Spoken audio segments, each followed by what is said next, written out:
tàllal yow ñi seetaan kàddu xale yi la tàppeel yow ñi seetaan. Jojo man maa ko bëgg xool lu mu sañsee rek nii la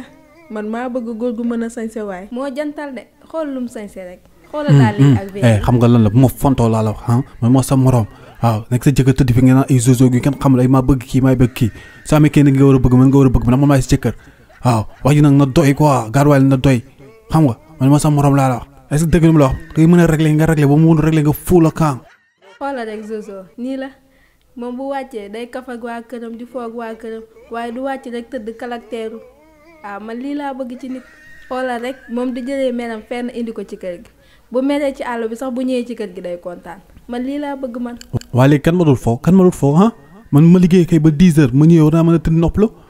nga ne fii ma gaaruwaale li ngay seetaan yëpp seetaanoo Jojo man ngay gaaruwaale man ngay waxal te man moo sa morom léegi nag xam nga lay def série bi si boppam mooy doy quoi seetaan film yi ngay seetaan si boppam nga doon seetaanati léegi machine bi si boppam laay nangu léegi nga jent ko nga tëdd nelaw bu xëyee suba ñu lijjanti problème bi quoi parce que yow instant wax ak Jojo man ngay waxal quoi parce que man ngay gaaruwaale parce que man maa ñëw fii tëdd Jojo tudd fi waaw. TikTok kaddu xale yi la YouTube kaddu xale yi la Instagram kaddu xale yi la page Facebook kaddu xale yi